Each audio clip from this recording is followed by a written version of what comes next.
Welcome to V3 news లక్ష్యం సమాజహితం. నేను మీ సాయిసిత. అయితే మనం ప్రస్తుతం ఈ రోజు తెలంగాణ రాష్ట్ర రెడ్డి మహిళా సంఘం అధ్యక్షురాలు నూకల పద్మారెడ్డి గారితో ఉన్నాం. అసలు వారి మాటల్లోనే విందాం. వారు బీజేపీ నుంచి టికెట్ ఆశించేంత విధంగా ఎలా ఎదిగారు, అసలు వారు రాజకీయంగా ఎలా ప్రవేశిద్దాం అనుకుంటున్నారు, ఇలాంటివన్నీ ఆవిడ మాటలోనే అడిగి తెలుసుకుందాం. నమస్తే మేడం. నమస్తే మేడం, చెప్పండి, అసలు రెడ్డి మహిళా సంఘం అనేది ఎప్పుడు స్థాపించారు? అసోసియేషన్ని నేను ఒక టైంలో ఏమైంది అంటే మార్చి 8 ఉమెన్స్ డే సెలబ్రేషన్స్ అప్పుడు అన్ని కమ్యూనిటీలో సెలబ్రేషన్స్ జరుగుతున్నాయి. ఒక్క ఉమెన్ అసోసియేషన్ మన రెడ్డి కమ్యూనిటీలో మాత్రం ఇలాంటి ఒక ప్రోగ్రాం లేకపోయానే అనే ఒక చిన్న బాధతో అదే రోజు ఒక స్టార్ట్ చేయడం జరిగింది. అది 3 years బ్యాక్ స్టార్ట్ చేయడం జరిగింది. అందులో మనకు తెలంగాణ మొత్తం రెడ్డి మహిళలు 5000 మెంబర్స్ దాకా ఉంటారు దాంట్లో. ఓకే, ఏ విధంగా ముందుకెళ్దాం అనుకుంటున్నారు? అసోసియేషన్ ఆల్రెడీ మనం ఎస్టాబ్లిష్ అయింది, అందరికీ చాలా ప్రోగ్రామ్స్ కూడా కండక్ట్ చేయడం జరిగింది. ఇప్పుడు నేను అంటే అసోసియేషన్ ద్వారా మనకి ఒక కొంచెం పరిధి ఉంటుంది. అదే మనం పాలిటిక్స్లో ఉన్నప్పుడు ఆ పరిధిని దాటుకొని ప్రజల్లోకి వెళ్ళి మనం ఏదైతే మనం చేయాలి సొసైటీకి అనుకుంటున్నామో, ప్రజలకి ఏదైతే న్యాయం చేయాలి, వాళ్ళకి దగ్గరగా ఉండాలి, ఒక ప్రజలతో మమేకమై ఉండాలి అన్న నా ఆలోచన విధానానికి నాకు పాలిటిక్స్ అయితే కరెక్ట్ ఉంటుంది అని చెప్పేసి నేను పాలిటిక్స్లోకి ఎంటర్ అవ్వడం జరిగింది. అలానే మీ ఫ్యామిలీ సపోర్ట్ చేశారా మ్యామ్ మీకు? ఎస్, ఖచ్చితంగా ఫ్యామిలీ సపోర్ట్ లేని ఇంత దూరం రాలేము.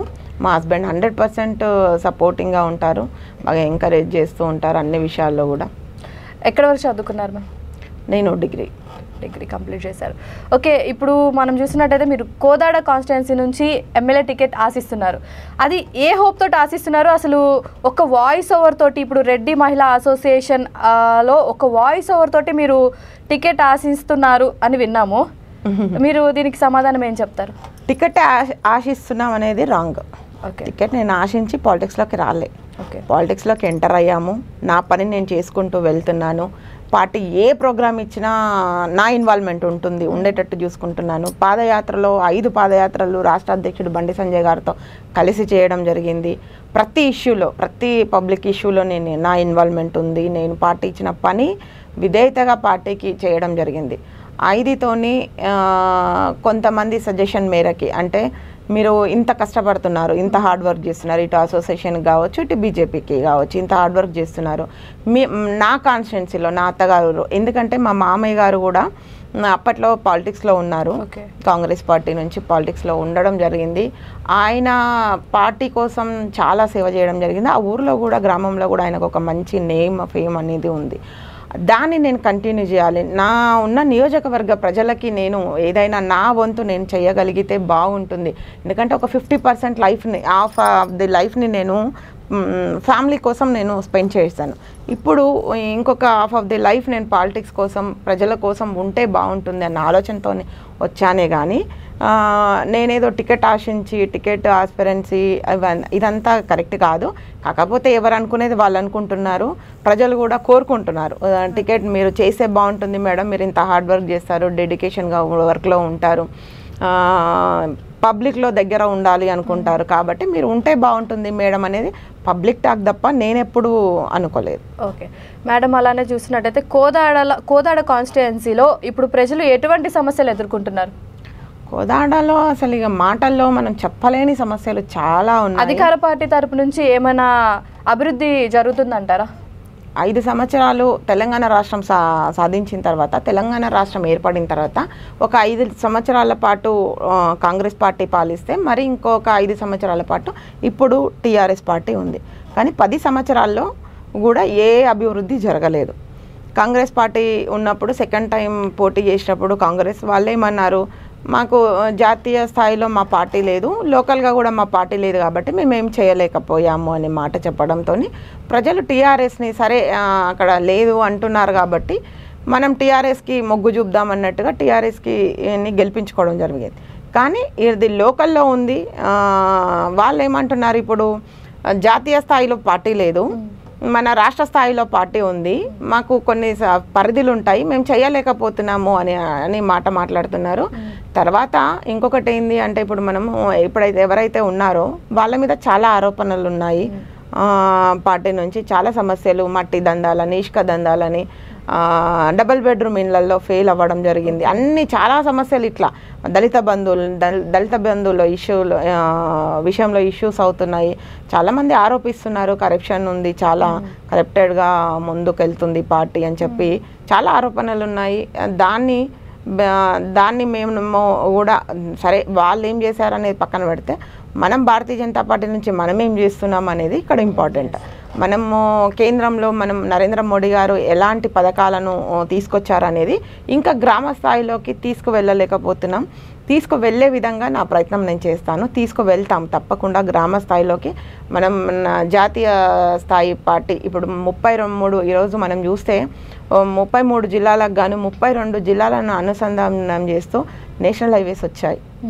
ఈరోజు ఎక్కడికైనా మనకు డిస్టెన్స్ చాలా తగ్గిపోయింది. ఇవన్నీ కూడా మనం నరేంద్ర మోడీ గారి పాలనలోనే జరిగాయి. ఇవన్నీ మనం ఒప్పుకొని తీరాలి. ఇవన్నీ కూడా ప్రజల్లోకి ఇంకా ఇట్లాంటి చాలా మనకు హెల్త్ ఇష్యూస్, హెల్త్ విషయంలో కూడా మనకు రేషన్లో కూడా ప్రతి దాంట్లో మన ఇన్వాల్వ్మెంట్ ఉంది. దాన్ని మనం పబ్లిక్లోకి తీసుకువెళ్ళాల్సిన అవసరం ఉంది. మనం చూసినట్లయితే ఇప్పుడు కోదాడ కాన్స్టిట్యుయెన్సీ నుంచి చాలామంది మీకు పోటీగా కూడా రావచ్చు. టికెట్ బరిలో చాలామంది ఉన్నారు. మరి ప్రత్యేకంగా బీజేపీ వాళ్ళు మిమ్మల్ని గుర్తించి మీకు టికెట్ ఇస్తారని మీరు అనుకుంటున్నారా? లేదండి, నేను టికెట్ మళ్ళీ ఒకసారి చెప్తున్నాను, క్లారిటీగా చెప్తున్నాను, నేను టికెట్ ఆశించి కాదు. ఎవరికి ఇచ్చినా సరే బరిలో ఉన్నారు, లేరని అనట్లేం. ప్రతి కాన్స్టిట్యుయెన్సీకి 4-5 ఉన్నారు. అదేవిధంగా కోదాడలో కూడా 4-5 బరిలో ఉన్నారు. వాళ్ళల్లో ఎవరు పార్టీ ఎవరిని ఆదేశించి ఎవరిని రికమెండ్ చేసి ఎవరైతే క్యాపబిలిటీ ఉంది చేయగలుగుతారని పార్టీకి తెలుసు. ఎందుకంటే ప్రతిదీ వాళ్ళ దృష్టికి వెళ్తుంది, చూస్తారు, అన్నీ కూడా వాళ్ళ పరిధిలోనే ఉంటుంది. కాబట్టి ఎవరైతే చేయగలుగుతారు, ఇంటెలిజెన్స్ రిపోర్ట్స్ ఉంటాయి, వాటిని బట్టి ఎవరైతే చేయగలుగుతారు అనేది చూసి ఇస్తుంది. కాబట్టి ఖచ్చితంగా మేము వాళ్ళకి అనుగుణంగానే వాళ్ళని సపోర్ట్ చేస్తూనే మా వర్క్ ఉంటుంది తప్ప నేను టికెట్ ఆశించి అనేది అదైతే కరెక్ట్ కాదు. ఒకవేళ మీరు అధికారంలోకి వస్తే, కోదాడ నుంచి మీకు టికెట్ ఇచ్చి అధికారంలోకి వస్తే మీరు జనాలకి ఏ విధంగా జనాలకి హెల్ప్ చేద్దాం అనుకుంటున్నారు? ఖచ్చితంగా అండి, నా సాయశక్తుల నేను పబ్లిక్లో ఉండాలి, పబ్లిక్లోనే ఉంటూ ప్రతి నిమిషం అందుబాటులో ఉంటూ, ముఖ్యంగా పబ్లిక్లో ఉండడం వేరు, ఏ ఫోన్కైనా అటెండ్ చేస్తూ అందుబాటులో ఉంటూ, నేను నాకు గినక భగవంతుడు దయ వల్ల సరే పార్టీ నన్ను నమ్మి అంత పెద్ద బాధ్యతను నా మీద పెడితే మాత్రం ఖచ్చితంగా నా బాధ్యత అది నేను ప్రౌడ్గా కాదు, అది నా బరువుగా భావించి బరువుని బాధ్యతగా మలుచుకొని ఖచ్చితంగా నా వంతు నేను ప్రజలకి ఏం చేయాలి, ఎలా చేయాలి అనేది మా పార్టీ ఆదేశాల మేరకు నేను ముందుకు వెళ్తాను. అలానే మేడం, మనం చూసినట్లయితే ఇప్పుడు కర్ణాటకలో ఎవరు ఊహించని విధంగా కాంగ్రెస్ అనేది విజయం సాధించింది భారీ మెజారిటీతో.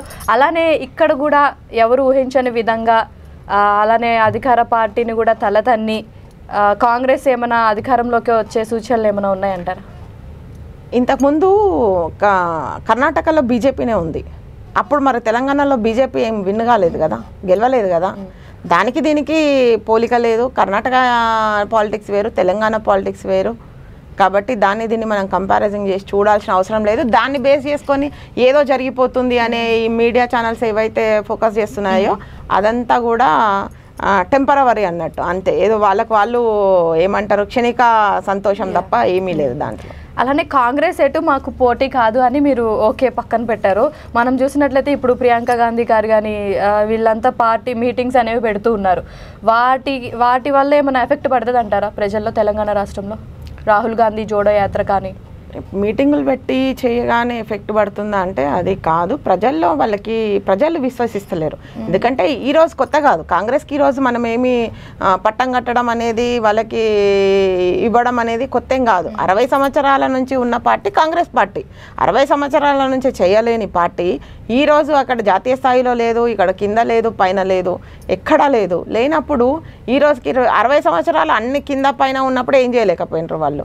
ఇంకా మళ్ళీ ఇప్పుడు కొత్తగా వచ్చి వాళ్ళు చేసేది ఏముంటుంది అనేది ప్రజల్లో ఒక క్లారిటీ ఉన్నారు, ఖచ్చితంగా క్లారిటీ ఉన్నారు.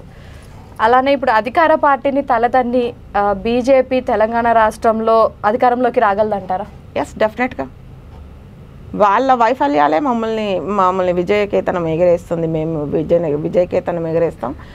అదేవిధంగా మన నరేంద్ర మోడీ గారు భరతమాతను విశ్వగురు స్థానంలో ఉంచాలి అనుకున్న నరేంద్ర మోడీ గారి నాయకత్వంలో ఎంతోమంది ప్రజలు ఈరోజు చాలా సురక్షితంగా ఉన్నారు. మనం భారతీయ జనతా పార్టీ ఇప్పుడు రూల్ చేస్తున్న స్టేట్స్ అయితే ఏవైతున్నాయో యూపీ కావచ్చు, గుజరాత్ కావచ్చు, ఇలాంటి వాటి కాడ చూస్తే వాళ్ళ పాలన కావచ్చు, వాళ్ళ లా అండ్ ఆర్డర్ కావచ్చు, ప్రతిదీ కూడా చాలా పకడ్బందీగా ఉంటుంది. ఈరోజు అలాంటి సిచ్యువేషన్ తెలంగాణలో లేదు. ప్రజల 10 ఏళ్ళ పాలనలో సరే తెలంగాణ రాష్ట్రం ఏర్పడింది కాబట్టి ఒక అవకాశం ఇచ్చి చూద్దామని ఫస్ట్ 5 ఏళ్ళు, సరే ఇంకో 5 సంవత్సరాలు అడుక్కున్నారు వాళ్ళు. మేము కొన్ని పనులు పెండింగ్లో ఉన్నాయి, చేయలేకపోయాం. ఆ కొన్ని పనులు మేము పెండింగ్లో క్లియర్ చేస్తాం, మాకు ఇంకో 5 సంవత్సరాలు అధికారం ఇస్తే అని చెప్తే సరే ప్రజలు కూడా నమ్మారు. కానీ ఇంకో 5 సంవత్సరాల్లో కూడా వాళ్ళు కనీసం ఒక ఈటకను కూడా వేర్చే పరిస్థితిలో లేదు. కాబట్టి ప్రజలన్నీ చూస్తున్నారు, గమనిస్తున్నారు. ఎన్నో వైఫల్యాలు ఉన్నాయి వాళ్ళ సైడు. అవి మాకు ఖచ్చితంగా మేము వాటన్నింటిని ముందుకు తీసుకువెళ్తాము. అలానే టీఆర్ఎస్ బీఆర్ఎస్ని కూడా స్థాపించి కూడా చాలా రోజులు అవుతుంది. ఇప్పుడు బీఆర్ఎస్గా ఇప్పుడు కేంద్రం వైపు నుంచి కూడా బీఆర్ఎస్ మేము ఎక్కడ తగ్గేదే లేదు, మేము ఖచ్చితంగా మేమే ఈసారి వస్తాము, జనాల్లోకి వెళ్తాము, జనాలు బీజేపీ ప్రభుత్వం చేస్తున్న అన్యాయాలన్నింటినీ చూస్తున్నారు, మాకే ఓటేస్తారు కానీ ఈసారి బీజేపీ వచ్చే ప్రసక్తే లేదు, కేంద్ర ప్రభుత్వంలో ఈసారి మా జెండానే ఎగరేస్తామని చెప్పి బీఆర్ఎస్ చాలా స్ట్రాంగ్గా చెప్తున్నారు. మీరు ఏం సమాధానం చెప్తారు? టీఆర్ఎస్ ఎప్పుడైతే బీఆర్ఎస్గా మారిందో వాళ్ళ పతనం మొదలైంది. ఎందుకంటే కేసీఆర్ ఏ బేస్ను వచ్చిండు తెలంగాణకి, సీఎం ఏ బేస్న అయిండు? నేను తెలంగాణ రాష్ట్ర సాధన టైంలో, ఉద్యమం టైంలో తెలంగాణ సాధించుకున్న తర్వాత నేను నా భార్య మాత్రమే ఉంటాము, నా పిల్లలు ఎవరు ఇక్కడ లేరు, నా భార్య నేనే ఉంటాము, ఒక పావుషేరు వండుకుంటే మాకు పొద్దుమాపు సరిపోతుంది, తినేవాళ్ళు లేరు మా ఇంట్లో. తెలంగాణ సాధించుకున్నాక తెలంగాణ రాష్ట్ర ప్రజలదే ఇది నిధి మొత్తం. అధిక రాష్ట్రంగా ఉన్న తెలంగాణ ఈరోజు అప్పుల రాష్ట్రంగా మారింది. ఈ నిధి మొత్తం కూడా తెలంగాణ ప్రజలే, దీన్ని ఆస్వాదించేది కూడా తెలంగాణ రాష్ట్ర ప్రజలే అని చెప్పడం జరిగింది. అది ఈరోజు కనిపిస్తుందా? మీకన్నా కనిపిస్తుందా? ఈరోజు కుటుంబ పాలన ఒక్కొక్కరు డంప్ అయినరు తెలంగాణ రాష్ట్రానికి. కుటుంబ పాలనగా మారిపోయింది. నువ్వు ఈరోజు ఎవరి సొమ్మని కేంద్రం, నువ్వు టీఆర్ఎస్ని బీఆర్ఎస్గా ఎవరి డబ్బులని తీసుకొని పోయినావు? బీఆర్ఎస్గా పెట్టాలి అంటే ఒక పార్టీని జాతీయ స్థాయిలో స్థాపించాలంటే ఎన్ని లక్షల కోట్ల రూపాయలు కావాలి? ఆ లక్షల కోట్ల రూపాయలు నీకు ఎక్కడి నుంచి వచ్చింది? అంటే తెలంగాణ రాష్ట్రాన్ని బజార్లో పెడుతున్నారా? ఏం చేద్దాం అనుకుంటున్నారు? అసలు తెలంగాణ రాష్ట్రాన్ని నువ్వు భద్రంగా కాపాడుతా, మనం పక్క ఉన్న ఆంధ్రప్రదేశ్ మనకు అవసరం లేదు అని చెప్పిన నువ్వు, వాళ్ళు మనల్ని మోసం చేస్తున్నారని చెప్పిన నువ్వు, ఈరోజు పోయి ఎక్కడో పోయి బీఆర్ఎస్ పెట్టి జాతీయ నాయకుడిని అయితా అంటే తెలంగాణ ప్రజలు పిచ్చోళ్ళ, తెలంగాణ ప్రజలు ఇదంతా చూస్తలేరా? తెలంగాణ ప్రజలు ఏమైనా అమాయకులా? తెలంగాణ ప్రజలకు విజ్ఞత లేదా? తెలంగాణ ప్రజలు ఏం చదువుకున్న వాళ్ళు కాదు, అన్నీ తెలిసిన వ్యక్తులే, అన్నీ చూస్తున్న వ్యక్తులే. అలానే ఇప్పుడు మనం బయట ఆపోజిషన్ పార్టీ వాళ్ళు అవనివ్వండి, అందరూ మనం చూస్తున్నట్లయితే బీఆర్ఎస్ వాళ్ళేం సారీ ఇది కట్ చేయండి. ఇప్పుడు మనం చూస్తున్నట్లయితే బీజేపీలో నరేంద్ర మోడీ గారేమో అసలు అవినీతి రహిత దేశానిగా తీర్చిదిద్దుతానని చెప్తున్నారు. కానీ మనం చూస్తున్నట్లయితే ప్రతిపక్ష నాయకులు కానీ వీళ్ళంతా ఒకటే చెప్తున్నారు, అసలు అవినీతి మొత్తం బీజేపీలోనే ఉంది, అలాంటిది ఈయననే దేశాన్ని మొత్తాన్ని అవినీతి రహిత దేశంగా ఎలా తీర్చిదిద్దుతారు అని చెప్పేసి ఒక క్వశ్చన్ అనేది రేస్ చేస్తున్నారు. దానికి మీరేం సమాధానం చెప్తారు? ప్రతిపక్షాలంటే ఏంది అర్థం? ప్రతిపక్షము అంటేనే ఏదో ఒకటి మాట్లాడాలి, ఉన్నాయో లేనియో మాట్లాడతా జనాలలో ఫోకస్ అవ్వాలి. లేదంటే ఈరోజు నరేంద్ర మోడీ గారిని ఈరోజు ప్రపంచ దేశాల అధినేతలు సైతం ఆయనను ఈరోజు మెచ్చుకొని ఆయనను ఈరోజు ఫస్ట్ ప్లేస్లో ఉండడం జరిగింది. ప్రెసిడెంట్లో ఫస్ట్ ప్లేస్లో నరేంద్ర మోడీ గారు ఉండడం జరిగింది. అలాంటి క్రెడిబిలిటీ ఊరికనే ఇవ్వరు కదా. ఎంత మంచి చేస్తానో ఆయనకి ఈరోజు నిజానికి చెప్పాలంటే కాంగ్రెస్ పార్టీ చూసుకుంటే గాంధీ కుటుంబ పాలన, టీఆర్ఎస్ పార్టీ చూసుకుంటే కల్వకుంట్ల కుటుంబ పాలన.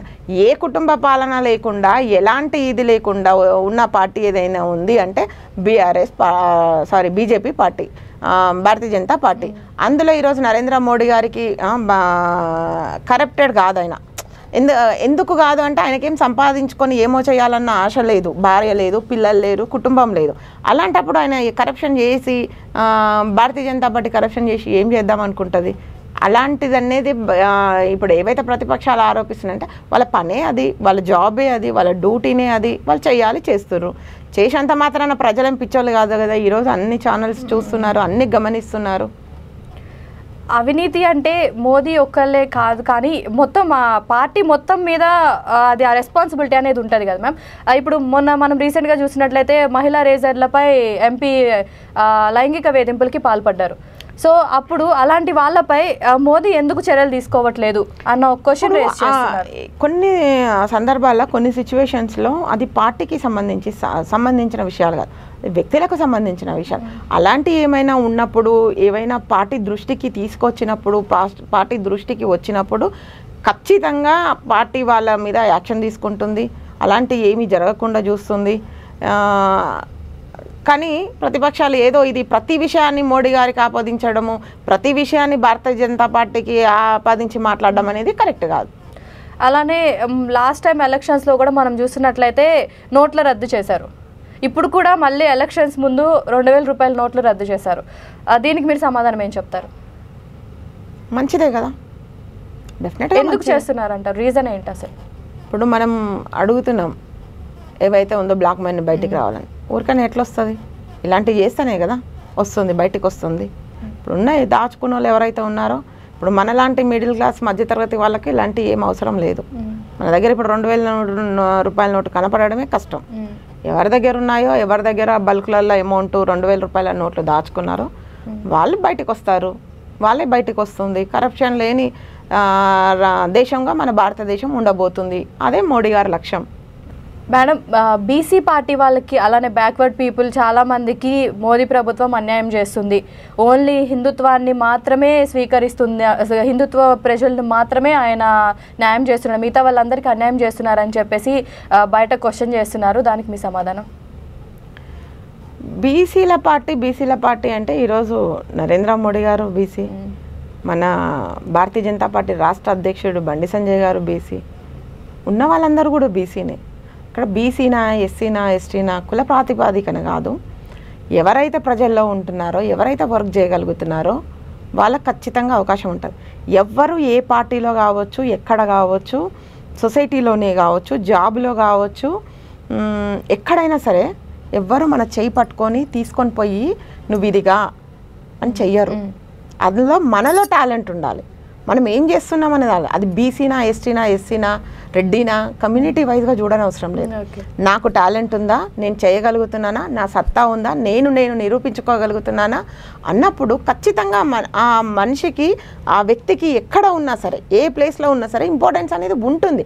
మన ఇంపార్టెన్స్ని మనం పెంచుకుంటూ ముందుకు వెళ్ళాల్సిన బాధ్యత మన పైన ఉంది. కానీ ఎంతసేపటికి నన్ను ఎవరో ఎక్కడికో తీసుకుపోతలేరు, నన్ను పుష్ చేస్తలేరు, నన్ను ఎవరో రాణిస్తలేరు, ఇలాంటి రీజన్స్ అన్ని సిల్లీ రీజన్స్ అని నేను అంట.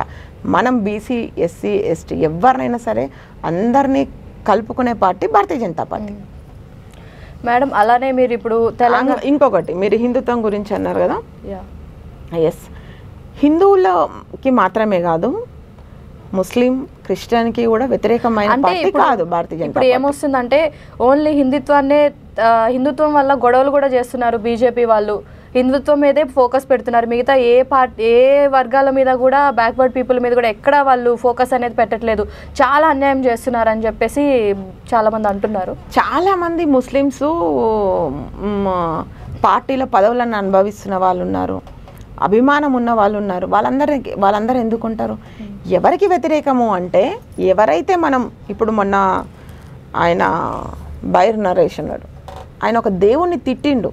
ఇప్పుడు నా దేవుణ్ణి నేను నా ముందల తిడితే నేను ఎట్లా సహిస్తా? సహించినప్పుడు నేను ఎట్లా మనిషిని అవుతా? దాని మీద పోరాటం. నువ్వు మన గుళ్ళను కించపరిచి మాట్లాడడం, గుళ్ళను తీసేస్తా అనడము, వాటిని కూలగొడతా అనడము, ఇట్లాంటి వాటికి వ్యతిరేకం కానీ వ్యక్తులకు కాదు వ్యతిరేకం. ఎప్పుడు భారతీయ జనతా పార్టీ వ్యక్తులకు వ్యతిరేకం కాదు. ఇలాంటి సమస్యలు చేస్తున్నా మనం సరే వాళ్ళకి భయపడి ఊరుకుందామా? ఈరోజు ఊరుకుందామా? మన ఉనికిని మనం కోల్పోదామా? రేపు భవిష్యత్తులో రాబోయేది అదే. మనం ఈరోజు చూస్తూ ఊకుంటే మన ఉనికిని మనమే కోల్పోనే. పలానా ప్లేస్లో ఆ గుడి ఉండేనంట, పలానా ఈ ప్లేస్లో ఆ గుడి ఉండేనంట అనే చరిత్రలో చెప్పుకునే రోజు వస్తుంది. కాబట్టి అలాంటి సిచ్యువేషన్ రావద్దు అంటే మనది మనం కాపాడుకోవాల్సిన బాధ్యత మన పైన ఉంది. మేడం, అలానే ఇప్పుడు మీరు తెలంగాణ రాష్ట్ర రెడ్డి మహిళా సంఘం అధ్యక్షురాలిగా మీరు మహిళలకి ఏ విధంగా హెల్ప్ చేస్తున్నారు? ఇప్పటివరకు ఏ విధంగా సహాయం చేశారు? అలానే ముందు మహిళలపై చాలా అఘాయిత్యాలు జరుగుతున్నాయి ఈ మధ్య. అలాంటి వాటిని అంటే మీ అసోసియేషన్ వరకే తీసుకుంటారా? ఒకవేళ రెడ్డి వర్గానికి చెందిన వాళ్ళకి మాత్రమే మీరు సాయం చేస్తారా? లేకపోతే అన్ని వర్గాలు ఎవరైనా సరే మీ దగ్గరికి వచ్చి మాకు హెల్ప్ కావాలని అంటే వాళ్ళకు కూడా హెల్ప్ చేస్తానికి రెడీగా ఉన్నారా? తెలంగాణ రాష్ట్రంలో ఏ మహిళ అయినా సరే, నేను అందుకనే చాలామంది ఇప్పుడు మీరు ఫస్ట్ క్వశ్చన్ ఏమడిగారు, రెడ్డి ఉమెన్ అసోసియేషన్ బేస్ చేసుకొని వచ్చారా అని అడిగారు. That is wrong. Reddy women association అనేది అది డిఫరెంట్, బీజేపీ అనేది డిఫరెంట్. నాకు రెండు కళ్ళు. దేన్ని తక్కువ చేయలేను, దేన్ని తక్కువ చేసి చూడలేను, మాట్లాడలేను. నాకు రెండు కూడా ఈక్వల్. ఇప్పుడు రెడ్డిలా ఉన్న వాళ్ళు కూడా మహిళలు, కాకపోతే రెడ్డి కమ్యూనిటీ మహిళలు ఉండొచ్చు. అదేవిధంగా బీజేపీలో కూడా ఏ మహిళలో, నేను మహిళా మోర్చాలో ఉన్నా, ఏ మహిళకి ఇబ్బంది వచ్చినా, ఏ నైట్ కాల్ చేసినా రెస్పాండ్ అయ్యే ఫస్ట్ పర్సన్ నేను. ఇప్పటి వరకు మీ దృష్టికి అలాంటి సమస్యలు ఏమైనా వచ్చాయా? వస్తుంటుంటాయి చాలా. వాళ్ళ పర్సనల్ ప్రాబ్లమ్స్, కొన్ని విషయాలు బయటకు చెప్పొద్దు మేడం, మా గురించి బయట తెలియవద్దు అంటారు. కొన్ని సీక్రెట్గా ఉంచడం జరుగుతుంది, ఎందుకంటే కొన్ని ఫ్యామిలీ ప్రాబ్లమ్స్ ఉంటాయి, బయటకు చెప్పలేము అన్ని విషయాలు. కానీ చాలా సమస్యలను నేను వాళ్ళని సాల్వ్ చేయడం జరిగింది. వాళ్ళకు ఇష్యూస్ మీద బేస్ చేయడం జరిగింది. కొంతమందికి న్యాయం చేయడం జరిగింది. కొంతమందికి ఒక ప్రశాంతమైన లైఫ్ను కల్పించడం జరిగింది. ఎన్నో సమస్యలను ఎదుర్కొని ఈరోజు ఈ స్థాయికి రాగలిగినాం. ఇప్పుడు కూడా కోదాడలో కూడా చాలా ప్రాబ్లమ్స్ ఫోన్లు వస్తుంటుంటాయి. ఏ నైట్ అయినా సరే మాకు ఈ ప్రాబ్లం ఉంది అని చెప్తూ ఉంటారు. నాకు కూడా అది ఇంకా ఆ టైంలో ఏ కాల్ వచ్చినా సరే నాకు ఇంకా ఏది కనిపించదు, ఏది వినిపించదు. ఏదైతే సమస్య ఉందో అది మాత్రమే నాకు ఇంపార్టెంట్ అనిపిస్తుంది. దాని మీద ఖచ్చితంగా నేను రియాక్ట్ అవుతాను. మీరు కూడా ఆల్మోస్ట్ ఇప్పుడున్న పొలిటీషియన్స్లో కొంతమంది పొలిటీషియన్స్ లానే మీరు కూడా ఇవన్నీ చేస్తుంది ఓన్లీ టికెట్ ఆశించే అంటారా? టికెట్ నేను మళ్ళీ చెప్తున్నా, ఇది థర్డ్ టైం ఇప్పుడు మీకు చెప్పడం. నేను టికెట్ ఆశించి రాలే పార్టీలోకి. నా పని నేను చేసుకుంటూ పోతున్నా. పార్టీ నన్ను ఆదేశిస్తే మాత్రం నేను చేస్తా, లేదు అంటే ఎవరికి ఇస్తే వాళ్ళకి. నేను మేడం, అసలు కోదాడలో బీజేపీ ఉందంటారా? అసలు ఎక్కడుంది? కనిపించట్లేదు కదా. అసలు ప్రజల గుండెల్లో ఉంది. ప్రజలు ఈసారి మిమ్మల్ని గెలిపిస్తారంటారా? తప్పకుండా 100%. తప్పకుండా 100%. ఎందుకంటే కోదాడ మొత్తం కాంగ్రెస్ అనే పేరు తప్ప బీజేపీ అనేది అసలు ఆనవాళ్ళు కూడా లేవు ప్రెసెంట్. అందుకని ప్రజల గుండెల్లో ఉంది, వస్తుంది బయటికి, రానుంది త్వరలో. చూశారు కదా, నూకల పద్మారెడ్డి గారు తెలంగాణ రెడ్డి ఉమెన్ అసోసియేషన్ తరపు నుంచి నేనైతే బీజేపీలోంచి టికెట్ ఆశించట్లేదు, నా వంతు నేను జనాలకి కృషి చేయాలి, అది బీజేపీ తరపు నుంచి వెళ్ళి జనాల్లోకి వెళ్ళి జనాల కష్టసుఖాలు తెలుసుకొని వాళ్ళకి నా వంతు నేను బీజేపీ తరపు నుంచి హెల్ప్ చేద్దామనే తప్ప నాకు ఎటువంటి టికెట్ ఆశించడం అనేది నాకు అసలు లేదు. నేనైతే జనాల్లోకి వెళ్తుంది మాత్రం ప్రజలకి సహాయం చేయడానికే అని చెప్పేసి ఆవిడ చెప్తున్నారు. చూస్తూనే ఉండండి V3 న్యూస్, లక్ష్యం సమాజ్ హితం.